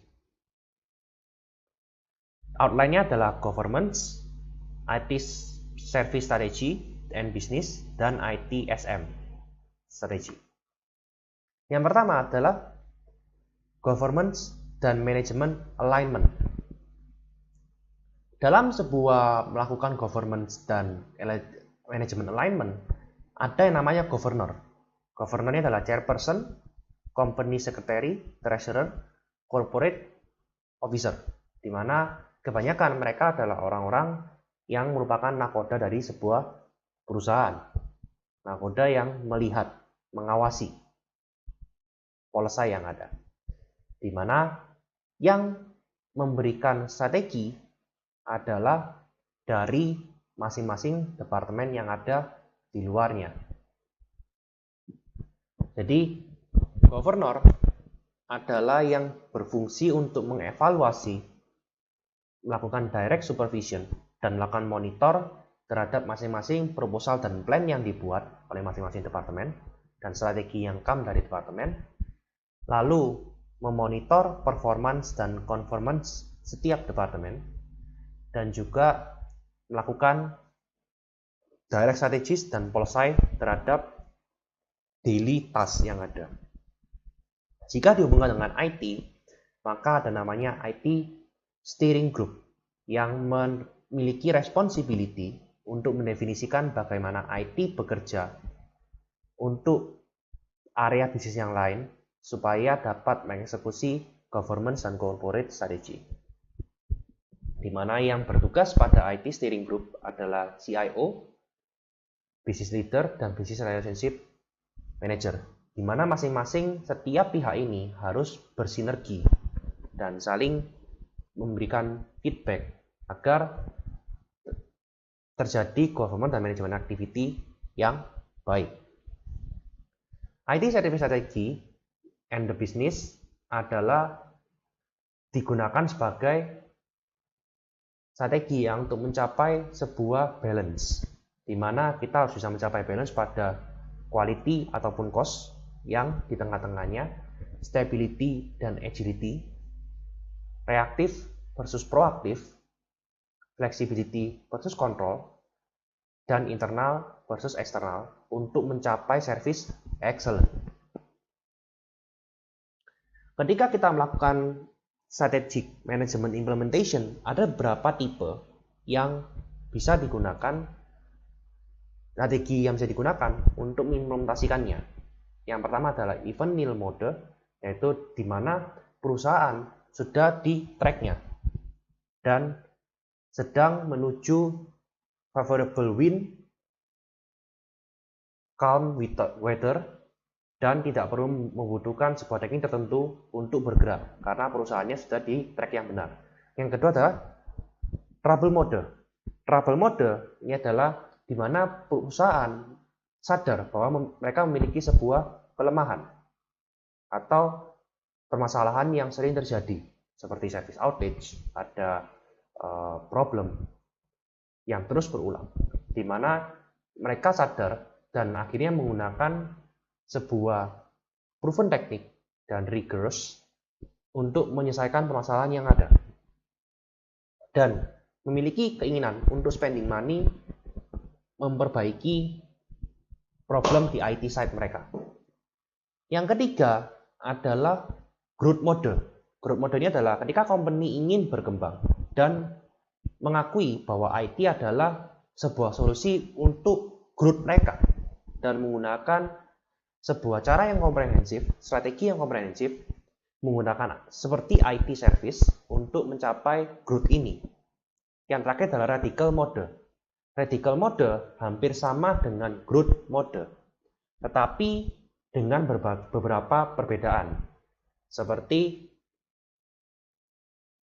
pace of project harus berjalan dengan cepat, dan solusinya tidak bisa ditunjukkan sampai appropriate time. Jadi dapat kita lihat di bentuk dari grafik ini, di mana strategi organization dalam trouble, mereka akan menggunakan ITSM strategi untuk mengalignkan kembali mencapai acceptable performance, menggunakan strategi untuk memperbaiki performance mereka. Kalau pada perusahaan yang growth, maka mereka pada kurang performance, mereka akan menggunakan ITSM strategi untuk meleverage kondisi mereka menjadi lebih baik dan untuk mencapai desired performance. Kalau pada perusahaan yang ingin mencapai radical change, ini biasanya mereka akan menggunakan ITSM pelan-pelan, lalu akan terjadi perubahan yang sangat radikal dan cepat karena semua strategi yang akan digunakan tidak akan didisclose sampai waktunya untuk launch. Chapter 6, Organizing for Service Strategy. Pada bab ini menjelaskan konsep umum pengorganisasian untuk manajemen layanan dalam kaitannya dengan strategi layanan dan praktik terkait yang mencakup peran umum, tanggung jawab, dan kompetensi yang berlaku di seluruh siklus hidup layanan dan aspek khusus untuk proses yang dijelaskan pada bab ini. Berikut merupakan gambar siklus penciptaan nilai organisasi. Sumber daya langka yang memadai, strategi yang dipertimbangkan dengan baik, dan kekhasan memungkinkan organisasi untuk memberikan kinerja yang unggul jika dibandingkan dengan alternatif persaingan lainnya yang pada akhirnya membenarkan perolehan sumber daya yang lebih langka. Selanjutnya, tahapan pengembangan organisasi. Tahapan pengembangan organisasi ada 5 langkah. Yang pertama adalah service through network. Fokus dari organisasi tahap 1 adalah pada penyampaian layanan yang tepat, informal, dan ad hoc. Yang kedua adalah service through direction. Fokus organisasi tahap 2 adalah pada struktur hierarki yang memisahkan aktivitas fungsional. Yang ketiga adalah service through delegation. Fokus dari organisasi tahap 3 adalah pada penerapan yang tepat dari struktur organisasi yang terdesentralisasi. Yang keempat adalah service through coordination.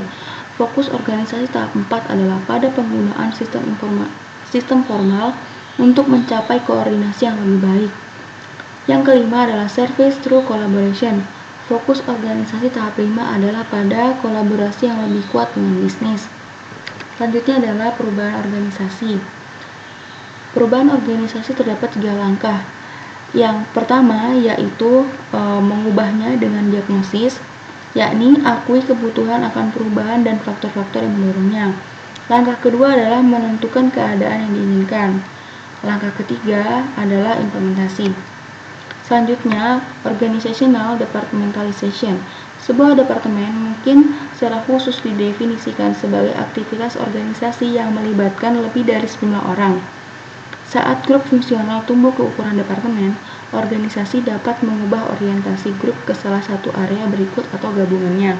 Yang pertama adalah fungsi, yang kedua adalah produk, yang ketiga adalah market space or customer, yang keempat ada geografi, yang kelima adalah proses. Selanjutnya adalah desain organisasi. Titik awal untuk desain organisasi adalah strategi. Ini menetapkan arah dan memandu kriteria untuk setiap langkah desain proses. Direkomendasikan untuk menentukan struktur departementalisasi sebelum merancang proses utama. Selanjutnya adalah organizational culture. Budaya organisasi adalah sekumpulan nilai dan norma bersama yang mengontrol interaksi internal dan eksternal organisasi IT. Ada 2 jenis nilai organisasi. Yang pertama adalah terminal value. Terminal value adalah hasil atau keadaan akhir yang diinginkan. Yang kedua adalah instrumental value. Instrumental value adalah mode perilaku yang diinginkan. Budaya organisasi dari service management dapat dianalisis melalui langkah-langkah berikut. Yang pertama adalah mengenali atau identify, yang kedua adalah tentukan apakah tujuannya, yang ketiga adalah kaji metodenya. Selanjutnya adalah fungsi. Fungsi adalah tim atau sekelompok orang dan alat atau sumber daya lain yang mereka gunakan untuk melakukan satu atau lebih proses atau aktivitas. Selanjutnya adalah logical organization structure for an IT service provider. Pada gambar 6.12 yang kita lihat, itu adalah mengilustrasikan komponen struktur organisasi logis yang perlu ada untuk mendorong strategi layanan yang berhasil. Tidak mungkin untuk menarik semua kelompok dan interaksi. Jadinya diagram ini difokuskan untuk menyorot dinamika organisasi utama. Dalam bagian ini ada IT steering group yang terdiri dari para eksekutif dari bisnis dan penyedia layanan IT. Ada project management office atau PMO, ada service management office atau SMO, ada business relationship management. Pada gambar 6.14 menunjukkan bagaimana pelanggan atau customer diwakili di setiap tingkat struktur logis melalui business relationship management, manajer tingkat layanan, dan pemilik layanan. Selanjutnya adalah roles atau peran. Peran terbagi dalam 2 kategori utama, peran umum atau generic role seperti manajer proses dan pemilik proses, dan peran khusus atau specific role yang terlibat dalam tahap atau proses siklus hidup tertentu seperti administrator perubahan atau pemilik proses manajemen pengetahuan. Selanjutnya adalah responsibility model atau RACI. RACI adalah singkatan dari 4 peran utama, yaitu responsible, accountable, consulted, dan informed. Bagan RACI pada tabel 6.3 menunjukkan struktur dan kekuatan pemodelan RACI. Baris mewakili sejumlah aktivitas yang diperlukan dan kolom mengidentifikasi orang yang membuat keputusan, melaksanakan aktivitas, atau memberikan masukan. Selanjutnya adalah competence and training. Kompetensi dan keterampilan untuk manajemen layanan meliputi keterampilan manajemen, mampu menangani rapat, keterampilan komunikasi, keterampilan berartikulasi, keterampilan negosiasi, dan pikiran analitis. Selanjutnya adalah framework kompetensi dan keterampilan. Skill Framework for the Information Age atau disingkat SFIA adalah contoh model referensi umum untuk identifikasi keterampilan yang dibutuhkan untuk mengembangkan layanan IT, sistem informasi, dan teknologi yang efektif. Selanjutnya adalah training. Training adalah training atau pelatihan dalam manajemen layanan membantu penyedia layanan untuk membangun dan memelihara kemampuan manajemen layanan mereka. Ada 4 skema. Yang pertama adalah foundation level, yang kedua adalah intermediate level, yang ketiga adalah ITIL expert, yang ketiga adalah ITIL master. Selanjutnya adalah chapter 7, technology consideration. Service as socio-technical system. Pada gambar 7.1 dapat dilihat bahwa layanan adalah sistem sosioteknis dengan aset layanan sebagai elemen operasinya. Orang dan proses masing-masing bertindak sebagai konsentrator aset lain dalam subsistem sosial dan teknis. Kinerja satu subsistem mempengaruhi kinerja subsistem lainnya secara positif dan negatif. Selanjutnya adalah service automation. Otomasi dapat memiliki dampak yang sangat signifikan pada kinerja aset layanan seperti manajemen, organisasi, orang, proses, pengetahuan, dan informasi. Variasi dalam waktu pemrosesan di seluruh transaksi layanan, pekerjaan, atau siklus dapat mengakibatkan penurunan tingkat layanan, biasanya berupa keterlambatan dan kemacetan, seperti yang dapat dilihat pada gambar di samping. Selanjutnya adalah preparing for automation. Menerapkan otomatisasi dapat menciptakan lebih banyak masalah atau memperburuk masalah yang sudah ada. Pedoman berikut harus diterapkan. Yang pertama adalah sederhanakan proses servis sebelumnya. Yang kedua adalah memperjelas aliran kegiatan, alokasi tugas, kebutuhan informasi, dan interaksi. Yang ketiga adalah mengurangi luas permukaan kontak yang dimiliki pengguna dengan sistem dan proses yang mendasarinya. Yang keempat adalah jangan terburu-buru untuk mengotomatiskan tugas dan interaksi. Selanjutnya adalah service analytics and instrumentation. Meskipun data tidak menjawab pertanyaan apapun, tetapi ini adalah sumber daya yang vital. Sebagian besar organisasi menganggap kemampuan ini dalam bentuk instrumentasi. Istilah instrumentasi menggambarkan teknologi dan teknik untuk mengukur perilaku elemen infrastruktur. Sebagian besar organisasi sudah memiliki basis terpasang untuk elemen infrastruktur pemantauan instrumentasi seperti pada tabel berikut. Selanjutnya adalah event management teknik. Informasi menjawab 4 pertanyaan. Siapa, apa, kapan, dan di mana. Hal ini dapat dianggap sebagai event management, kesalahan, dan kinerja. Fungsi event management menyempurnakan data instrumentasi menjadi data yang memerlukan perhatian lebih lanjut. Pada tabel 7.2 menjelaskan event manajemen teknik secara umum. Selanjutnya adalah service interfaces. Antarmuka layanan biasanya ada di titik penggunaan atau titik akses layanan yang dapat dilihat pada gambar 7.4. Service access point dikaitkan dengan satu atau lebih saluran layanan. Antarmuka pengguna mencakup yang disediakan untuk karyawan pelanggan dan agen lainnya, seperti baiknya proses ke proses interface. Type of service technology encounter.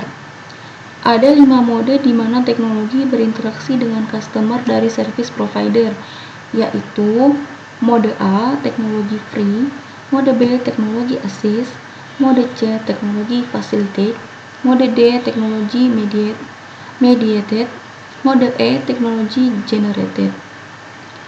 Selanjutnya adalah tools for service strategy.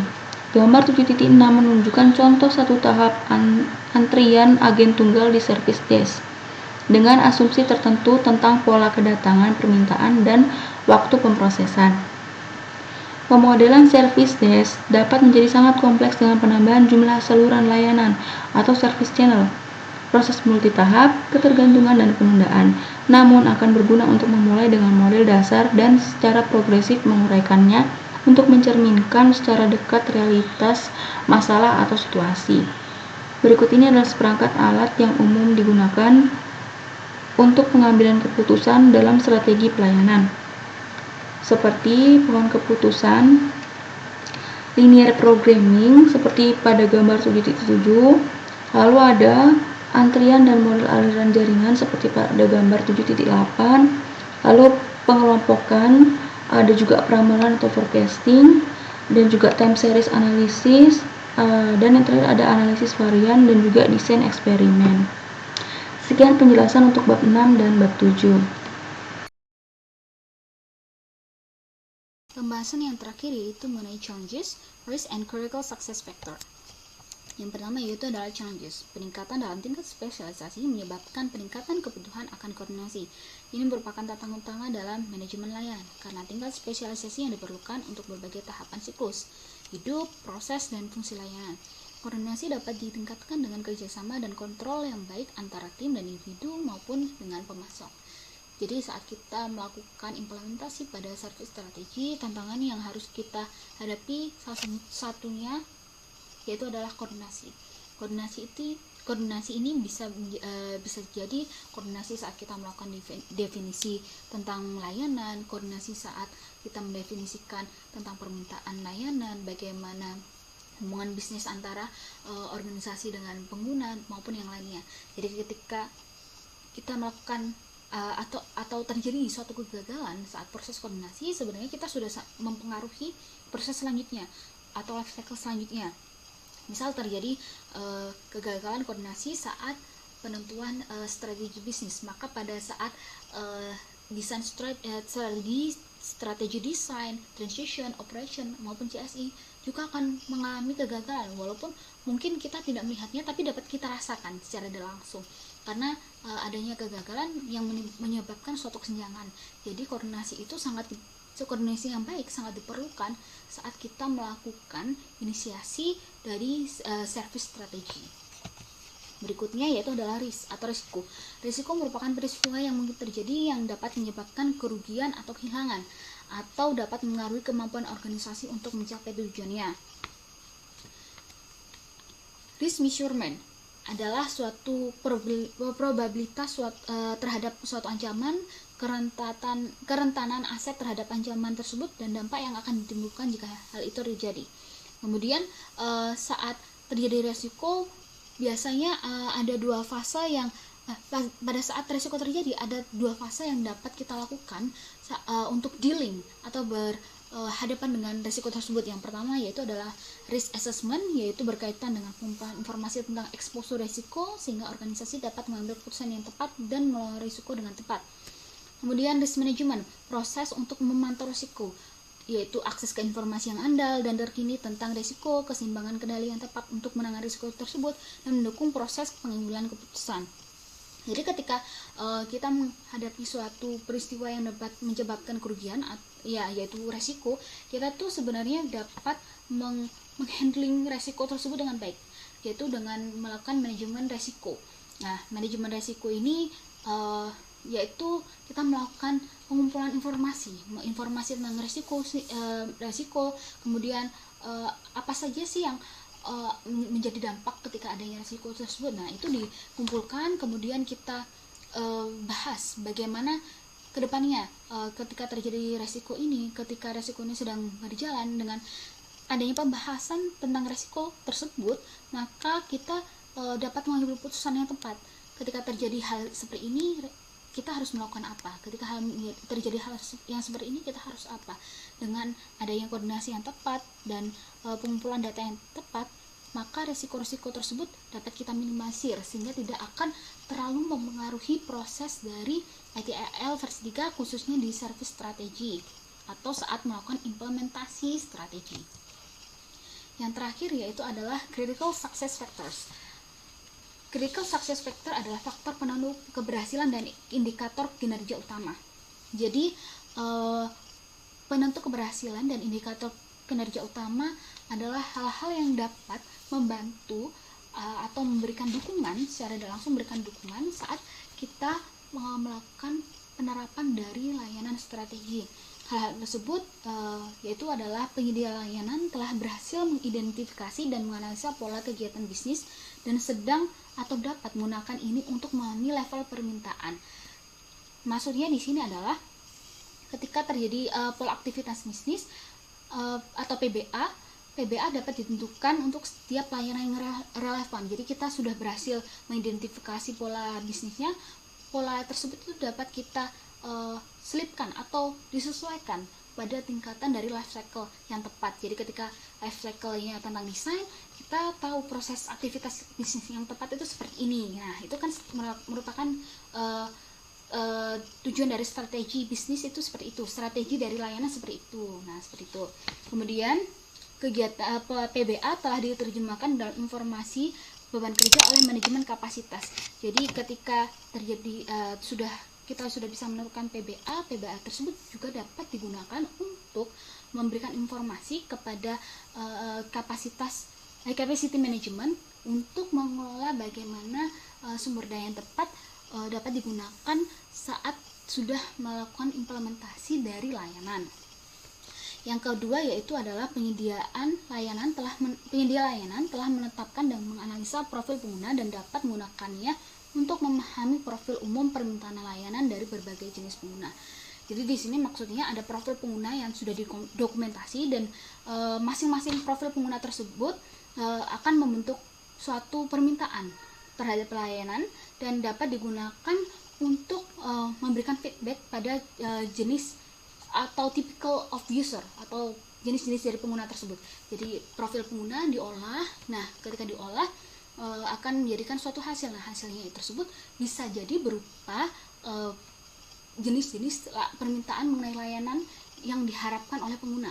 Nah, dengan adanya pengetahuan profil pengguna tersebut, secara langsung kita sudah bisa menetapkan, oh ya nanti kami atau organisasi kami akan buat layanan seperti ini karena kita sudah tahu pengguna ini menginginkan layanan seperti ini, pengguna ini menginginkan layanan seperti ini. Jadi dapat memberikan kekuatan positif atau strength bagi organisasi untuk menjalankan proses bisnisnya. Kemudian yang terakhir yaitu terdapat proses di mana layanan dirancang untuk memenuhi pola aktivitas bisnis dan memenuhi hasil bisnis.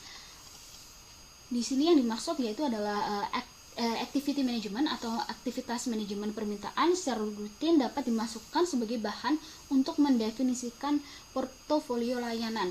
Jadi ketika terdapat demand, sebenarnya yang kedua dan ketiga ini berhubungan. Jadi ketika terdapat demand dari pengguna, kita secara tidak langsung sudah bisa mendefinisikan layanan seperti apa sih yang diinginkan oleh pengguna. Nah, ketika strategi yang kita lakukan tepat, maka kita sudah bisa membuat beberapa list layanan yang diinginkan pengguna dan mungkin saja kita bisa melakukan forecasting untuk layanan seperti apa sih yang kedepannya akan yang diharapkan oleh pengguna dan kita dapat memberikan layanan seperti apa untuk pengguna dari sisi organisasi. Sebenarnya critical success factor sudah dijelaskan pada setiap tahapan dari service strategi. Misalnya seperti di demand management, critical success factor yang dibahas yaitu mengenai staff yang berpengalaman, dukungan yang memadai, dan alat pendukung yang tepat. Dengan adanya critical success factor pada setiap proses di strategi layanan, sebenarnya kita sudah dapat mengetahui atau memahami nanti apa yang harus kita lakukan, resiko apa yang harus kita hindari, resiko apa yang mungkin terjadi. Jadi kita sudah bisa melakukan forecasting. Dengan forecasting tersebut, ketika kita melakukan service strategi dan akan menuju ke service berikutnya yaitu design, kita sudah bisa menentukan, oh saya harus melakukan seperti ini, oh hal ini yang akan terjadi ketika saya melakukan penerapan dari service design. Dengan harapan ketika kita sudah mengetahui hal tersebut, kita dapat menghindari atau mengurangi kesenjangan pada setiap proses sehingga pemanfaatan layanan bisa berjalan dengan baik. Demikian presentasi yang kelompok kami lakukan, kurang lebihnya kami ucapkan terima kasih.